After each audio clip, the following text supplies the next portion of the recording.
Thank you, Thomas. It has been announced already that I'm a visitor of Switzerland once in a while.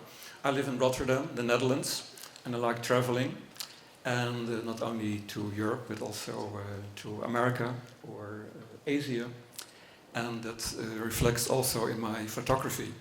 But if I say my photography, I'm not using the right word. I'm also another speaker than the three other experts in this team, because they are working with photography almost on a daily basis. And for me, it's more like a hobby as a collector of photography.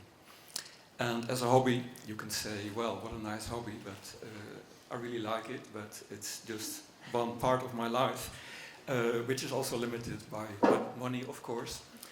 And that's one of the reasons that I'm also buying quite a lot of work of young artists. So as a collector, I'm visiting the final exam presentations of the academies in Holland, mainly the Rietveld Academy or the Royal Academy of Fine Art in The Hague, but I'm also going to Düsseldorf, to Brussels, to Ghent, to Leipzig or to Berlin to see the final exam presentations, and then you got to know new artists, you do discoveries, and sometimes you buy the work. And I want to show you some of the works that I have bought all over the last couple of years. I'm a collector since about 30 years, but I'm not only collecting photography. I'm also collecting painting, sculpture, drawings, even design. So it's quite broad, quite a lot. But to make it clear to you why I'm standing here, I dare to say that about half of my collection is photography. And that's also a reason why I've been visiting the Photography Museum for many, many times in the past. And I also want to thank Thomas and Duncan and the whole staff of Platform for inviting me here. Because I must tell you, and this is really something I like to say to all the artists who are now in this auditorium, and we will meet tomorrow. I know from many Dutch artists who have been invited here the last couple of years on those Platform meetings, that they say to me, Reyn, this is the best you can have in your career. To be invited to come to the Platform in Winterthur. And because they say this was a marking point in my career, because I was seen by other curators, sometimes other collectors, and it led to shows in Brussels or Berlin or New York or whatever. So I hope that it will be successful for all of you, and tomorrow and after tomorrow, with my three colleagues that I just met this evening, we will be very surprised, and we will be very happy to see your presentations tomorrow. So, and the day afterwards. So going back to my presentation, I'm sorry? Yeah, 2 days. It's 2 rough days, 2 hard days, but we will like it. As I said before, I'm a collector for many years, but I started with not with photography. The first photograph I bought, I will show you now, is, I have to go here. That's this work. I started to collect in 1980, and I bought this work in 1990, so after 10 years. Not that I didn't know the work of this famous photographer, Ed van der Elsken, a Dutch photographer, who is known for his documentary photography, mainly in the 50s and the 60s of the last century, by documenting Paris or Tokyo or New York or Amsterdam. And he has become quite famous for that. This is a photograph he made in 1955, around, we don't know exactly, but his widow told me it must be from 1955. It was a part of a reportage for Amsterdam, and it's the Rembrandtplein Square in Amsterdam, the famous square. And why I bought this work is actually because I was astonishing what am I looking for on this photograph. And that's very special for all the acquisitions I've done, that I don't like a photograph where you can see immediately what the photographer or the artist likes to tell you. You have to experience a photograph. You can be brought on different ideas by the photographer or by the image. And what you see here is a beautifully dressed lady on high heels, maybe going out on a Saturday night, but on the left you see a man. Is that her husband? Is that her fiancé? has there been a fight? Is she going alone to a cab? Or is she going to a dance hall? We don't know about it, and I don't know it. And again, that's for me an important thing in a photograph. This is a documentary photograph. Most of my photography is art photography, as I call it. But I must tell you that many of the artists who are in my collection say, I am not a photographer, I'm an artist, or a sculptor, or a painter, and I use photography as a tool to present an image to an audience. So, for being here and trying to give you an idea in my collection, I thought, let's select works of artists, of photographers, which don't show the real world, but they show a constructed world. A world that they have created themselves, sometimes in their studio, sometimes by means of collage, sometimes by means of using very special techniques. And the far end is a photograph. But quite often the photographs or this original sculpture is destroyed because the photograph is what remains. So I'm also collecting sculpture, but sometimes we don't know whether the sculpture was first or the photograph was first. So this kind of things is interesting in a collection where you can combine all those different media. Now I go to a constructed photograph. This is a work by Edwin Zwakman. This is his final exam work at the Rijksacademie in Amsterdam, the master in Amsterdam, the famous international master school in Amsterdam. And this is from 1996, a work he created by making a huge model of an imaginary city or a landscape in his studio. The model is still existing. It's about the size of this auditorium, that large it is. And he's photographing every time another element of it. And here you see the sea and high-rise flats and, well, autocars, whatever. But you can imagine there isn't a city like this, but all these things are coming together on such a small scale. I mean, so densely together. Now I show you a constructed photograph from another Dutch artist. This is Job Koelewijn. He did the Rietveld Academy in Amsterdam, and he was a PS1 artist, the Dutch PS1 artist in New York in 1997, 98, something around. And you must know that this artist was born in a small fisherman's village in the Netherlands with only 1,500 inhabitants, where he lived for most of his life. When he came to New York, he really couldn't cope with the city. He was afraid, he couldn't work. He told me later that only after 8 months of strolling the cities, strolling the streets, he came to realize a work. And this is one of the first works he made there, and it's called A Balancing Act. And what you see here is on Fifth Avenue, the artist has a tray, 4 glasses, a second tray, 4 glasses, a third tray, etc. So the image of New York, the skyscraper, he wanted to make his own skyscraper on 20 stores on Fifth Avenue, the boulevard of New York. And with giving it the name A Balancing Act, I think it stands, of course, for what he's doing with the trays, with his own skyscraper, but it's also a metaphor for his struggle to survive in New York. And I myself have lived also for quite a while in New York, so I know what this artist has gone through, because I had the same experience when he started to live there. This is work from a Belgian artist, Hans Op de Beek. He also did the Rijksacademie in Amsterdam, and this is a totally different created environment. This is what an installation he did in a castle in Belgium. In the cellars of a castle, he made this house, which is has gone with, how you say this, there was a fire in the house, and this was an installation only during 6 weeks of the exhibition. And he made this photograph in addition of 3, and that's all that remains of this art project of Hans Op de Beek. Also an early work. Hans Op de Beek is mainly known now for his videos, his large installations, his movies, and whatever. This is a work. This is real life. This is not constructed, but I wanted to show it because it almost, well, again, you don't know where you're looking to. Is this a city under construction, or is it a city that is deconstructed? This is work by another Dutch artist, Bas Prinsen, who lives at the moment in Zurich. And he was not trained as an artist, but as a designer, as an architect.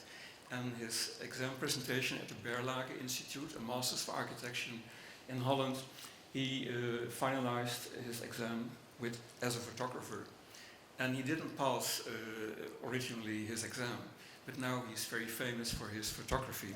This is a city in Morocco, and this is again real life, but you know, American or African cities are differently organized as European cities, so we don't know exactly what is the final stage. Will it become a park, will it become a street, or parking spaces, will it be street lamps, whatever. And are these houses to the left or the right, are they ready or are they still under construction? Now we go into South America. This is work from Marieke Schuurman, also an artist from the Rijksacademy. And she went as artist in residence to Sao Paulo because she wanted to show, or she wanted to materialize the murals on the walls that were overpainted, because there was a kind of beautification commission in the city of Sao Paulo who wanted to get rid of all these murals. But at the moment she arrived there was something else happening in Sao Paulo, because the people living around this highway were opposing the car traffic so much that the city council agreed to have on every Sunday a car-free Sunday. And then you see that the people are colonizing the streets with, cycling there, doing barbecues, discos. It's a series of 10 works, and I have 3 photographs of this artist, of this series. Being in South America, I'm going now to Chile. This is work from a Danish artist, Adam Jeppesen, who made a tour of 1.5 years from North America to the very south of America. 1.5 years. And we're shooting photographs almost on a daily basis. Color and black and white photographs. This is a photograph he made on the border of Chile and Peru. It's called Ancon, the name of this frontier town. And what you see, what I like so much in this photograph is the sky. The artist is still working with analog camera plates, and with changing the plates, there came sand grains came into the camera, and that resulted into this blue and white and all this, how you call it, scrubbing in the sky. But I say this is my Turner. This is my Turner, and it's quite a large one. The sizes of this work is 150 by 185. So it's in the house. It's really impressive work to see. Now I show you another work of the same artist. This is a totally different printing technique, and that's nice of this artist to tell you also, if I follow artists, that results quite often in the fact that I buy a second, a third, and sometimes even 5 or 8 or 10 works. And I'm showing you only one work of each artist, but from many I have more. And from this artist I have 5 works, and every work is in a different printing technique. And here you see something which he calls a photogravure. So it's really printed into the paper. It's very thick paper, and how darker the image parts are, how deeper you see it in the photograph. So it's really fantastic to have such a photograph near you and to discover these kind of elements. This is work of a German photographer, Stefan Burger. I think he's also in a collection of the Photo Museum. Stefan Burger lives now in Zurich. And this is a found image. So this is originally a photograph by Giorgio Sommer, an Italian photographer who made this work of the amphitheater in Pompeii.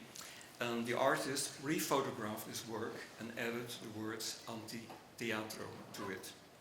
So it's a kind of jewel. It's just so small, this work, a beautiful frame. And I'm so happy with such a tiny jewel, you know. It doesn't count about the size, it's about the image. talking about photograph and text, this is work of another Rijksacademy artist who finalized this year, Nicole van Duivenbode. And here you see a combination of a photograph and a text. This is how do you say this, writing between the artist and other artists, a kind of communication for many, many letters. And what you see here on the left is a silk screen in different colors. And you also see that the different texts are, it's Dutch, and it's English, and it's Arabian. And these kind of layers are brought into the paper. But the same kind of layers I see on the right side in the coast near Ireland. So I think this is a very nice combination of juxtaposition of two works. This is work of another artist who is making daily pictures of his own environment, both interior as the sky, as the building, etc. And he comes to a kind of selection of works. This is 5 works on a row. Totally, he has about 250 works already in this series, and it has been publicized in books as well. This is work of an artist, it's called Simon van Til. And the interesting thing of this work is that it's also done with camera plates. Here you see on a larger form. It's a double image. It's called The Parallel. On the left you see the first photograph, and then he has changed the iron leg and came to a second photo over, you would say it wrong? No. I don't know if I can explain to you, but it's a second photograph to come to this parallel, you see? And so the photograph I bought, this is just the original size in a huge frame. And just to tell you something about being a collector, I'm meeting this artist. I see the work in a gallery, or sometimes those artists are introduced to me by other collectors. And you go to the school, or you go to the gallery, and then comes a moment that you try to buy something. And quite often that's a very emotional moment for an artist. And well, I have the experience, not only in Amsterdam, but also in Berlin or Leipzig or Milano, that I'm buying work, and then I'm the first ever buyer of an artwork of such a young man or woman. And then they start emotional, and then they say, well, don't you want to sell it? Yes, but now it has to leave my studio, and I don't know if I can live without it. And I said, well, yeah, if you don't need the money, keep it, but I want to support you, and maybe I can introduce you to other collectors or curators or galleries, what I quite often do. And that's part of my life as being a collector. I really like to support the artists on every level I can, with my huge network, etc. This is work of an artist who also had a show here at the Photo Museum, Vivian Sassen. And Vivian Sassen is working a lot in Africa. She's Dutch, but she lived until her 6th year in Africa. Okay, I have to hurry up. What I like in this photograph is the elementary work within the elementary aspect of the work in Vivian Sassen is about shadow, light and shadow. And here you see 2 people passing each other. They don't know each other, they don't see each other, and one is in the shadow and another is in full light. This is another work of her. The work I showed before, this is from 2009.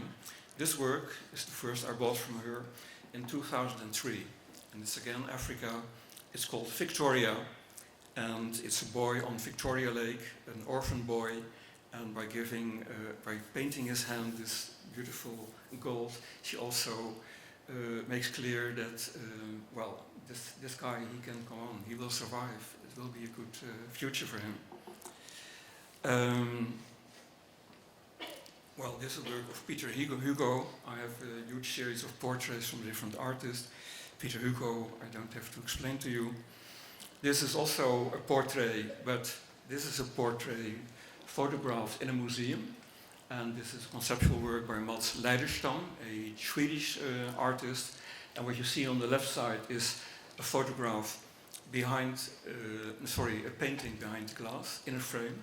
And then he was able, it's a museum in Karlsruhe, he was able to show the same image without glass, without a frame.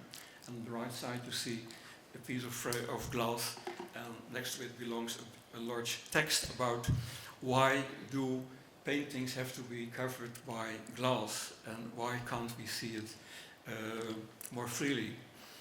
And totally this is a work of 1.5 meter. This is an even larger work. This is a work by a Dutch artist, and here you see how a sculpture and a photograph come together. This is all together, it's an installation of 3 by 3 meters. And this is a Pieta, this is the artist called Lini Hurkmans, and she has a wish to make every 2 years a Pieta as a sculptor. And every Pieta has another material. It can be straw, it can be plastic, it can be lead, like here. And then it's a combination of sculpture and photography. This is work by Ola Lanko. I think Ola Lanko was 2 years ago here in the photo museum, yeah? Last year, okay, yeah. Ola Lanka just she's now doing her masters at the HISC in Ghent. She's Ukrainian and is living in Amsterdam. And this work is part of an installation about rationality and romanticism. Here you see the installation, how it was presented in a studio. Then she made a photographic work of it. The installation has been changed a little bit, you see. But this is the photographs as I bought it. But together with the photograph comes an encyclopedia. And here you see the encyclopedia of 22,800 pages, which is a reference to all the objects that you saw on the photograph before. So this book has been printed only in an edition of 5. So there are 5 photographs and 5 books. And it comes with, I got a kind of table, a wooden table, and then the 5 books and the photograph of a fantastic installation of this young artist. This is work of an artist in Leipzig, Daniel Poller. He is very much into iconoclasm, so the destruction of sculpture or art in public space. And this is a former frieze in a 19th century department store in Leipzig, and it was placed in a parking garage. And here you see how it is. I bought 4 of these triptychs of him, and here you see how it is presented by the artist.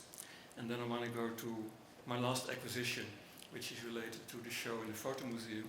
This is what I bought at Paris Photo 2 months ago. The works by Nico Krebs and Tayo Oronato. But you can see this work in the exhibition in the photo museum. I still have to see it myself. I will go there tomorrow. Hopefully I have time tomorrow to go there, because we have to speak to you so much. I will end now my presentation, and I hope it has given you a little bit insight in the life of a collector. Thank you.